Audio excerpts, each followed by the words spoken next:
우리가 언제나 어떠한 길을 걸어가든지 늘 주님의 인도하심, 그 동행하심, 이끄심 안에 살아갈 수 있기를 간절히 기도하고 소원합니다. 우리에게 주신 은혜가, 우리에게 주신 그 사랑이 어떠한 것인지 안다면 우리는 결코 다른 길로 벗어나서 딴짓을 할 수가 없는 거예요. 그런데 우리의 모습은 어때요? 그 사랑을 모르는 것이 아닌데 그 사랑 안에 거하고 있음을 알면서도 자꾸만 다른 기회를 엿본다라는 거죠. 바울이 갈라디아 교회 성도들에게 권면한 내용도 같은 내용입니다. 우리에게 주신 은혜를 가지고, 우리에게 주신 그 복음의 자유를 가지고 우리가 우리 마음대로 살아가는 육체의 기회로 삼지 말라라고 그렇게 13절에서 권면하셨죠. 너희에게 주신 그 자유를 위해서 부르심을 입었는데 그 자유를 가지고 육체의 기회를 삼지 말라, 그렇게 얘기했습니다. 무슨 의미예요? 그 육체가 내 욕망을 채우는 전초 기지가 되지 않도록 내어주지 말라라는 거예요. 그렇게 살아가려면 어떻게 해야 돼요?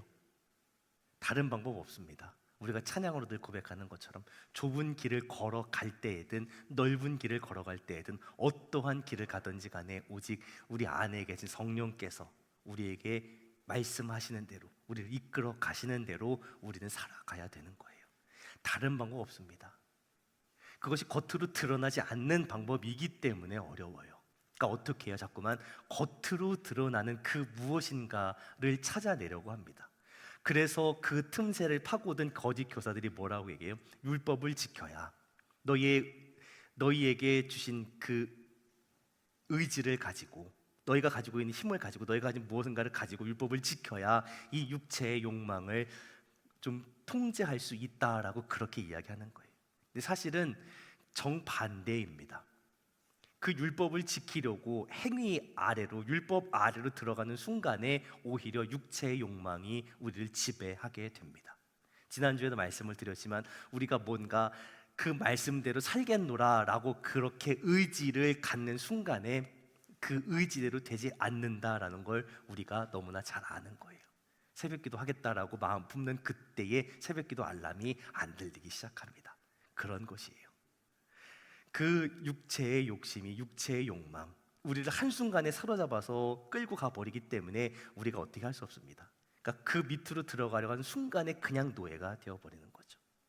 그렇게 하나님의 뜻을 거스르려고 하는 그 육체의 힘을 깨트릴 수 있는 방법은 뭐예요? 다른 방법이 없습니다. 16절에서 우리에게 분명하게 이야기해 주시죠. 내가 이르노니 너희는 성령을 따라 행하라. 그리하면 육체의 욕심을 이루지 아니하리라 라고 우리에게 말씀해 주십니다. 성령을 따라 행하라는 거예요. 성령께서 인도해 주시는 대로 살아가라는 거예요. 내가 내 힘으로 걸어가는 것이 아니라 성령께서 나를 때로는 앞에서, 때로는 옆에서, 때로는 뒤에서 이렇게 밀어주시고 당겨주시는 대로 성령에 의해서 걸어간다라는 그런 의미입니다. 성령께서 이끄시는 대로 걸어가는 것, 살아가는 것이 이 육체의 욕심을, 육체의 힘을 이길 수 있는 유일한 방법이에요. 왜 그럴까요? 이 육체라는 것이 하나님을 거스르려고 하는 그 힘이잖아요. 하나님으로부터 멀어지려고 하는, 우리가 하나님으로부터 반대 방향으로 끌어당기는, 그래서 하나님을 대적하게 만드는 그런 것들을 육체로 표현하고 있습니다. 이 육체라는 게 자기 욕망을 채우려고 해요. 그러니까 끊임없이 우리의 마음을 충동질합니다. 언제부터요? 창세기에 나오는 하나님과 같이 되려고 했던 그때부터 이 육체라는 것은 우리를 계속 충동질해 갑니다. 그러니까 우리가 그 틈새를 내주고 내 욕망을 채우려고 하는 그 순간에, 내가 높아지려고 하는 그 순간에 주의 몸된 교회 공동체의 유익보다 내 욕심을 먼저 채우려고 하는 순간에 어김없이 우리를 더 강하게 부추겨 가는 거예요. 그런데 율법을 지켜서 왜 안 되냐? 사실 이 율법이라는 것은 그냥 도구일 뿐입니다. 이쪽도 저쪽도 아닌 중간에 있는 존재이기 때문에 죄와 육체를 극복할 수 있는 힘이 없어요. 도리어 이 율법이라는 것 때문에 율법이 육체의 도구가 되어서 그냥 그렇게 쓰여지고 끝나게 되는 거죠. 그래서 문제가 되는 거예요. 율법이 나쁜 것이 아니라 그 율법을 겉으로 드러나는 그 모습만 가지고 뭔가를 하려고 하기 때문에 문제가 생긴다라는 거죠. 그래서 어떻게 하라는 거예요? 겉으로 드러나는 그것이 아니라 우리의 속 사람을 바꾸어 가시는, 우리의 내면을 변화시키시는 성령의 인도하심을 받으라라고 말씀하시는 거예요. 육체의 소욕은 성령을 거스르고 성령은 육체를 거스른다라고 이야기합니다. 육체와 성령이 대립 관계에 있으면서 서로가 원하는 것을 가로막고서 못 가게 한다라는 거예요. 육체는 뭐예요? 이 육체는 계속 어느 쪽 방향으로 가요? 하나님께서 원하시는 것을 반대 방향으로 갑니다. 하나님의 뜻이 우리 속에서 이루어지지 못하게 만듭니다. 반면에 성령은 우리의 이 육체의 욕망을 계속 끊어내십니다. 마치 두 진영이 딱 대치하고 있는 그런 모습이에요. 그런데 여기서 우리가 조금 조심해서 생각해야 될 건 뭐냐? 이 육체와 성령이 딱 50대 50으로 딱 비등비등하게 힘을 서로 이렇게 주고받고 있어서 중간에 있는 우리가 아무것도 못한다라고 그렇게 해석하시면 안 돼요. 하나님의 영은 육체를 이기십니다. 이 육체는 성령의 적수가 되지 못합니다. 하나님의 영에 의해 살아가는 사람들은, 성령의 이끌림 받아 살아가는 사람들은 이 육체의 충동을 누르고 승리할 수 있습니다. 우리에게 그런 능력을 분명히 주세요. 그러니까 이 17절 말씀을 조금 더 풀어서 설명하면 이런 의미예요. 성령이 바라시는 것은 육체를 거스르기 때문에 여러분은 이 육체의 행실, 육체의 욕망을 따라가지 않을 수 있습니다 라고 그렇게 이야기하는 거예요. 다른 방법 없습니다. 계속 반복되는 이야기예요. 우리가 성령의 인도하심을 따라간다는 것, 성령께서 내 삶을 계속 주장해 주시도록 내 마음을 드리는 것입니다. 오늘 우리 교육부 유초등부 중고등부는 성령님이 어떤 분이신가에 대한 말씀을 잠깐 이제 9시 예배 때 나누었는데, 성령은 우리의 삶에서, 우리의 영혼에서 인격적으로 역사하시는 분이시기 때문에 절대로 우리를 강제로 끌고 가지 않으십니다. 우리에게 찾아오셔서, 약속하신 대로 찾아오셔서 우리와 만나 주시고 우리의 삶에 역사하시는 분이시기 때문에 우리의 마음을, 우리의 생각을 드리는 만큼 우리를 사실 인도해 가시는 거예요. 우리의 삶을 드릴 때에, 우리의 삶의 모든 것을 드릴 때에 성령께서 우리를 주장해 가시는 거죠. 근데 우리가 마음은 그렇잖아요. 그렇죠? 우리가 육신의 욕망대로, 육체의 욕망대로 살고 싶어 하는 사람 어디 있어요? 없거든요.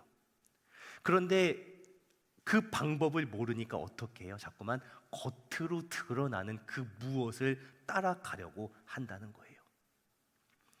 그러다 보니까 쫓아가는 게 뭐예요?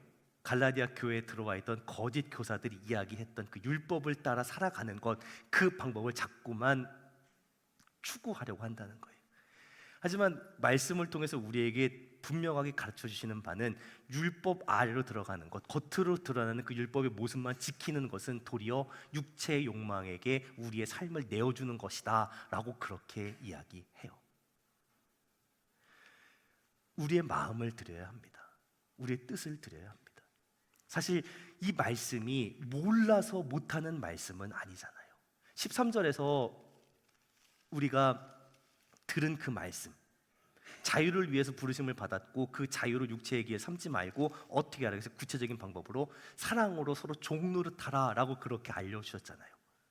근데 그게 그냥 돼요? 안 되잖아요. 우리는 사랑하는 것은 어색합니다. 하지만 가만히 내버려 두면요, 높아지는 것, 경쟁하는 것은 훨씬 익숙해요. 왜요? 평생 그렇게 살도록 훈련받았기 때문에, 살아왔기 때문에 내가 굳이 뭘 고민하지 않아도 뭐예요? 그렇게 해요. 그러니까 필요하면 세상의 방법을 가르치지 않아도 잘 씁니다.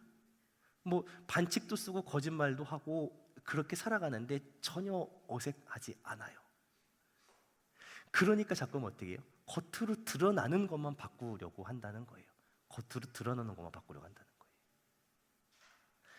그러니까 어떻게 해요? 그 틈새를 노리고 들어온 거짓 교사들이 성령을 따라서 살아가면서 내 속사람이 바뀌어야 되고 내 내면이 바뀌어야 되고 변화되어야 되고 그렇게 살아갈 수 있도록 내 삶을 드려야 한다라는 걸 가르치기보다는 겉으로 드러나는 이 율법의 규정들만 지키면 된다라는 그런 삶의 방식들을 계속 가르쳤던 거죠. 우리가 보기에는 이 속사람이 바뀌는 것, 내면이 변화되는 것, 그렇게 바뀔 수 있도록 내 삶을 드리는 것은 별로 티가 나지 않습니다.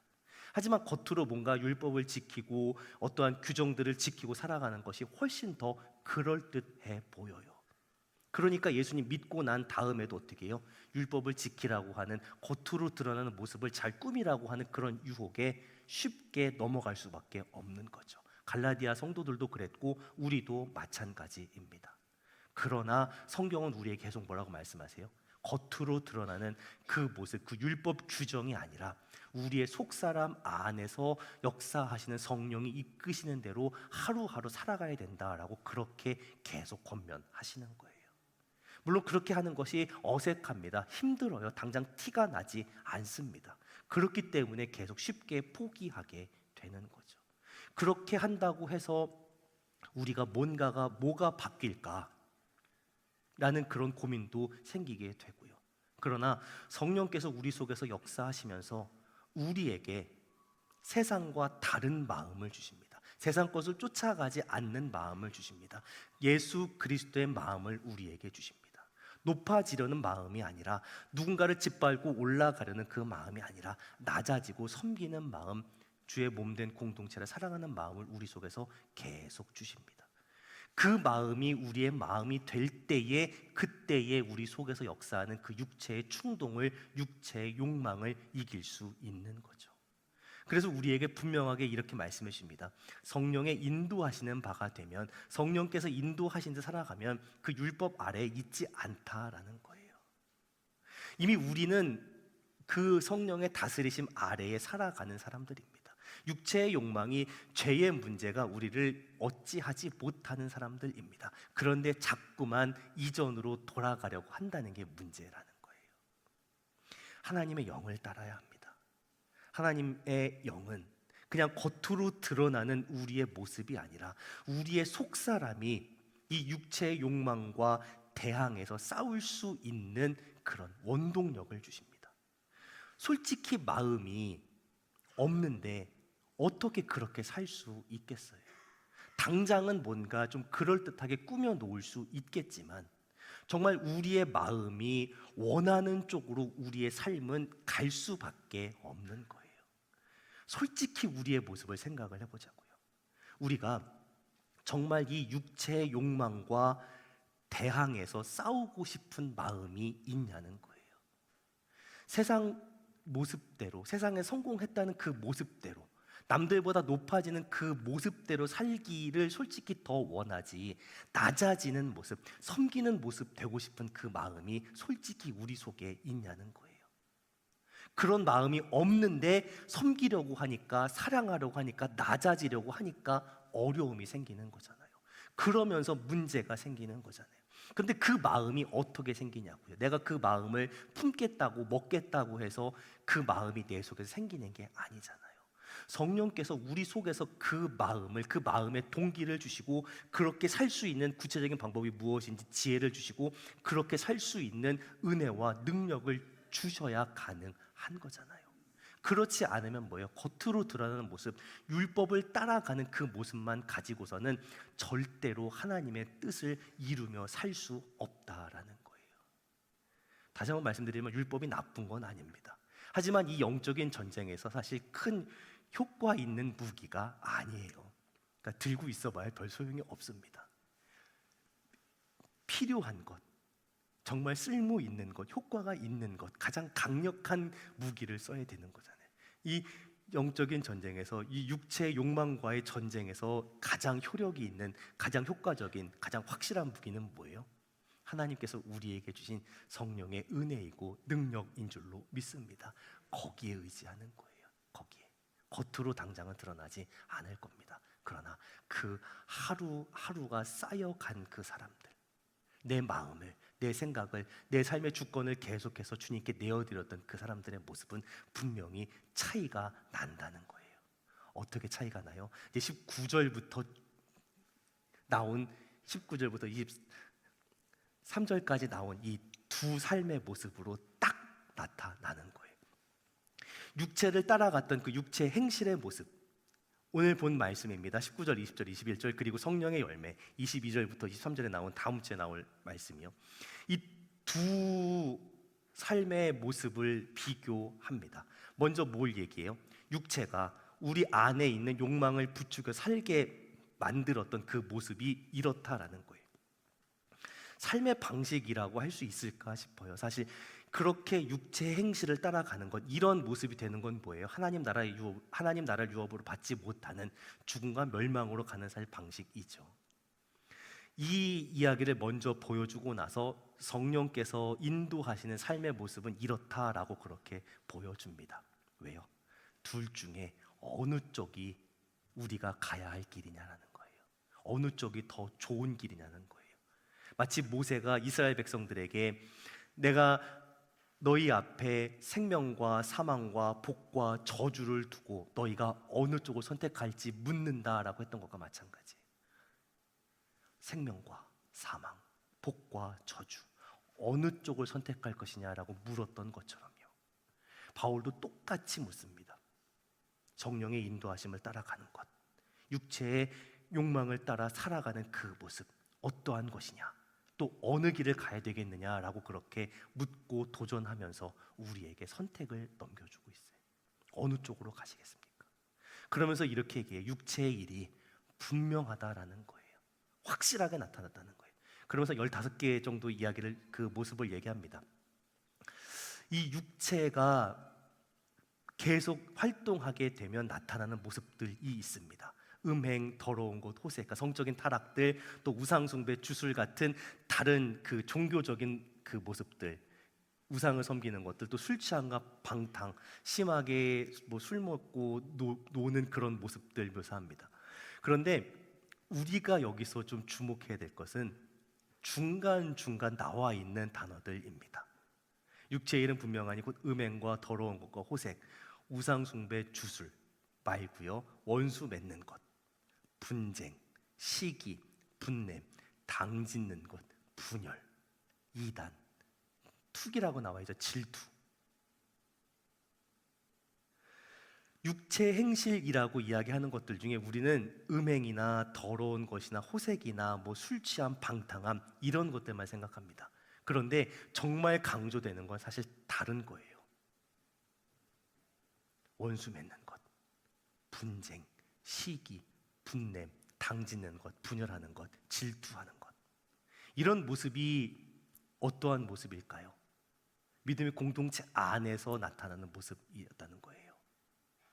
믿음의 공동체를 무너뜨리는 모습들이라는 거예요. 우리가 신앙생활을 하면서 기억해야 될 중요한 내용들이 몇 가지가 있습니다. 하나는 우리의 정체성이죠. 우리는 어떤 사람들이에요? 우리는 구원받은 하나님의 자녀들이라는 거예요. 구원받은 하나님의 자녀. 그러면 내가 예수님 믿고 그 날 끝난 게 아니잖아요. 우리는 여전히 뭐예요? 주님 만나는 그 날까지 구원의 완성을 향해서 가는 중입니다. 그 과정은 다르게 이야기하면 예수님을 닮아가는 과정이에요.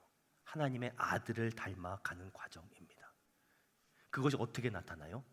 하나님을 사랑하고 이웃을 사랑하는 것으로 나타나요. 믿음의 성숙함입니다. 하나님을 사랑하기 때문에, 하나님께 은혜를 받았기 때문에, 그 사랑을 받았기 때문에 그 받은 은혜와 사랑을 가지고 다른 사람들을, 이웃을 사랑하게 되는 믿음의 성숙함으로 한 걸음 한 걸음 나아가는 거예요. 그럼 여기서 주님이 말씀하신 그 사랑, 이웃 사랑하라고 할 때 그 이웃은 누굴까요? 잘 모르는 사람이 아닙니다. 내가 잘 모르는 사람, 저 멀리 있는 아프리카에 정말 힘들고 어려운 그런 아이들 사랑하는 건 차라리 쉽습니다. 사실 제일 사랑하기 힘든 사람이 누구예요? 나와 가까운 사람입니다. 내가 계속해서 얼굴 맞대는 사람입니다. 직장에서 내 속을 뒤집는 내 상사입니다. 더 힘든 사람은 누구예요? 살 부대끼고 사는 사람입니다. 밑바닥까지 다 본 사이일수록 사랑하는 것 훨씬 어렵습니다. 그런데 바로 그 사람을 사랑하라 말씀하시는 거예요.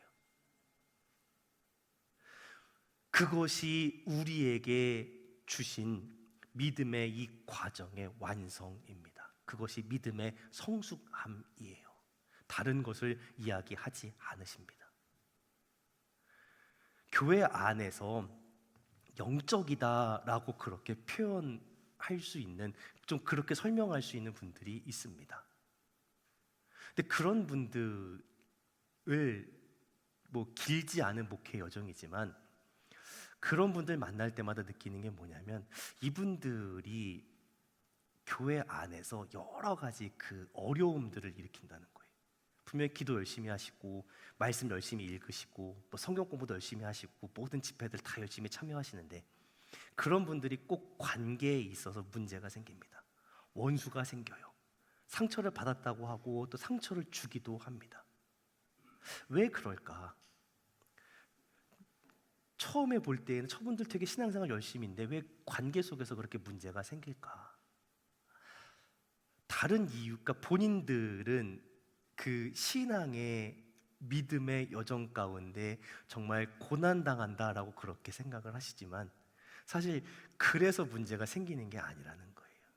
내가 영적으로 뛰어나다고 생각하기 때문에 다른 사람들을 나보다 낮게 여긴다는 거예요. 나보다 나은 모습으로 여기는 것이 아니라 낮은 사람으로 여긴다는 거예요. 그러다 보니까 어때요? 문제가 생깁니다. 그것이 과연 영적이라고 할 수 있겠냐라는 거예요. 오늘 말씀에서 분명히 이야기합니다. 육체의 행실이 뭐냐?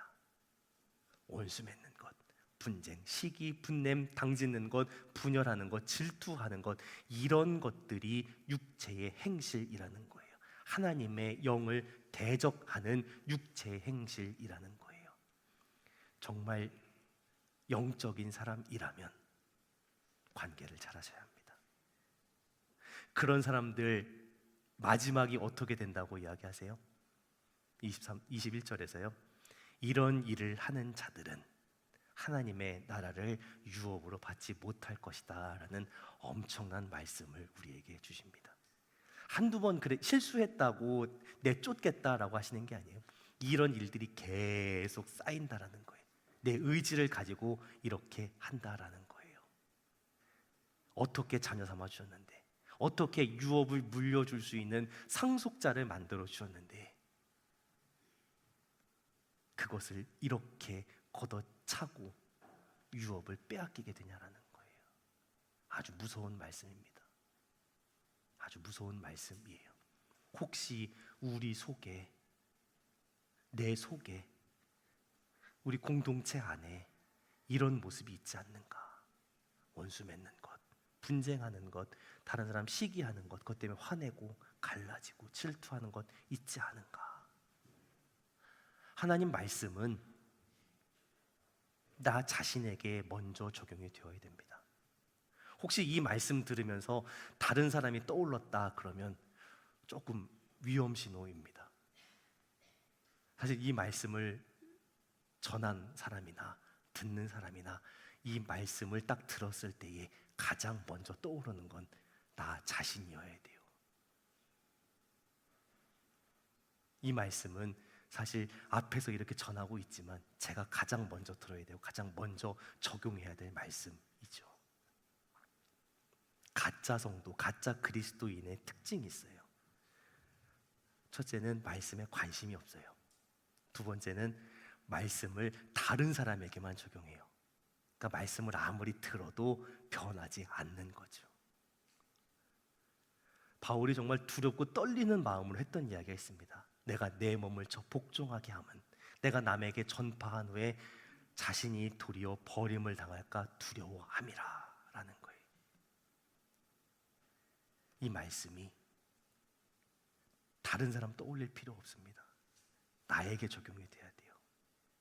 특히 말씀을 가르치고 전하는 위치에 있는 사람, 또 예수님 소위 좀 오래 믿었다고 하는 신앙의 연차가 있는 분들, 이 두 부류에 있는 저와 또 신앙의 연차 오래신 분들은 다른 사람 돌아보실 거 없어요. 내가 그런가 아닌가 그것만 보면 됩니다. 갈라디아 교회에게만 이 말씀을 하시는 게 아니에요. 영에 속한 사람, 육에 속한 사람, 어디서 구별될 수 있냐? 믿음의 공동체 안에서 어떠한 모습이냐라는 거예요. 이 이야기를 더 강하게 했던 것은 고린도 교회입니다. 고린도 3장에서 육신에 속한 자, 예수님 안에서 어린아이 같은 자들 누구냐? 시기와 분쟁, 그런 것들을 일으키는 사람들, 그런 사람들이 육에 속한 사람이다라고 이야기합니다. 고린도 교회만큼 영적인 은사가 그렇게 많았던 교회가 또 어디 있겠어요? 방언은 기본이었고 환상을 보고 여러 가지 성령의 은사들이 있었습니다. 그 성령의 은사들이 차고 넘친다고 해서 영에 속한 사람이 아닙니다. 시기와 질투와 분쟁과 싸움이 난무하는 그 고린도 교회를 바울은 한마디로 육에 속한 공동체라고 그렇게 이야기해 버려요. 하나님의 방식은 성령의 능력이나 역사가 나타나는 것이 아닙니다. 가장 바뀌기 어려운 우리의 성품, 우리의 인격에 예수 그리스도의 모습이 나타나느냐, 그렇지 않냐라는 거예요. 예전에 그런 예화를 한번 드렸던 적이 있는 것 같아요. 예수님의 사람 제자 훈련 하셨던 분들은 기억하실 거예요. 집도 팔고 차도 팔고 땅도 팔고 심지어 피도 뽑아서 바치지만 성질머리 뽑아서 십자가 앞에 바친 사람 없다라는 그 구절 기억하실지 모르겠어요. 내 성질 뽑아서 드릴 수 있냐라는 거예요. 그것이 영에 속한 사람의 모습이라는 거예요. 아무리 대단한 은사를 가졌다 할지라도 그것이 나만 위한 것이라면, 그것으로 말미암아 다툼과 분쟁이 생긴다고 한다면 그것은 육에 속한 것입니다. 성적으로 타락하고 우상 숭배하고 술에 취해 있고 세상 것을 쫓아가는 그런 생활, 그것뿐만 아니라 원수 맺고 분쟁과 시기, 분냄, 당지는 것, 분열함, 이단, 투기, 이것도 똑같다라는 거예요. 우리가 생각하기에는 성적인 타락, 우상 숭배, 방탕한 생활 이런 것이 더 나쁜 죄라고 생각할지 모르지만 우상, 원수 맺는 것, 분쟁, 시기, 분냄 이런 것들 똑같이 죄입니다. 왜요? 다 육체의 욕망에서 나오는 그런 모습들이라 그래요. 내가 하는 말, 내가 하는 행동, 어떠한 열매를 맺고 있는지 살펴보셔야 합니다. 우리 공동체를 세우고 있는지 아니면 무너뜨리고 있는지. 내가 원하는 것 먼저 생각하게 되죠. 왜요? 우리 안에 도사리고 있는 이 육체의 욕심이 자꾸만 우리를 충동질해 갑니다. 그러니까 우리는 계속 그 마음을 들여야 돼요. 성령님께 의지하고 성령님께서 원하시는 말, 행동 이런 것들 하겠다는 그 마음을 계속 드려야 돼요. 기도하지 않으면 모릅니다. 말씀을 읽지 않으면 몰라요. 기도하고 말씀 읽는 것에 힘쓰시기를 부탁을 드립니다. 내가 기도하는 것, 내가 말씀 읽는 것 무슨 효과가 있겠는가? 내가 그렇게 내 마음을 드릴 때에 내 삶의 작은 변화가 일어나기 시작할 때에 우리 교회가 든든하게 세워지는 거예요. 그리고 무엇보다 사랑으로 섬기고 희생하는 사람이 있어야 돼요.